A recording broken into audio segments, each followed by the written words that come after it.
আজকে আমার জন্মদিনে আমি আজকে কী রান্না করেছি তোমাদের সাথে একটু শেয়ার করি। দেখো, জন্মদিন উপলক্ষে আমি কিছুই করিনি, আমি ডেলি যে সিম্পল আমার রান্নাবান্না সেগুলোই করেছি।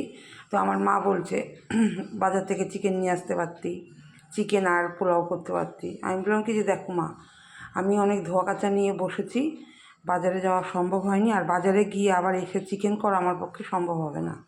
তো আমার ঘরে যা ছিল আমি সেটাই করেছি। এখানে ভাত করেছি আর দুটো লেবু নিয়েছি। দেখো, এখানে পটল ভাজা, কাঁকরোল ভাজা আর হচ্ছে আলু ভাজা, এটা করেছি। আর আমার যেটা প্রিয় সেটাই করেছি, যে মুগ ডাল, মাছের মাথা দিয়ে প্রিয়, মাছের মাথা ছিল না, লাউ ছিল, লাউ দিয়ে মুগ ডাল করেছি।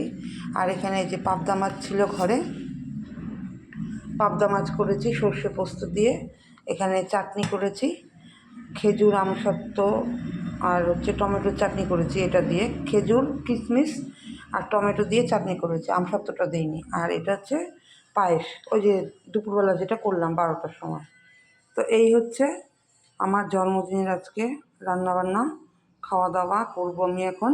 তা জন্মদিন উপলক্ষে করেছি সেটা না, আমার ঘরে যা যা ছিল জিনিসপত্র সেই দিয়ে টুকিটাকি করে নিয়েছি। হ্যাঁ, জন্মদিন উপলক্ষে আমি পায়েসটা করেছি, এছাড়া আর এগুলো কিছুই করিনি। তো চলো এবার আমি খাওয়া দাওয়া করি, খিদে পেয়ে গেছে। আর আজকে অনেক ধোয়া কাচা করেছি, এর জন্য আমি আর ওই মাংস টাংসর দিকে যাইনি, তাই যেইটা আছে সেটা দিয়ে করে নেবো। চলো তাহলে খাওয়া দাওয়া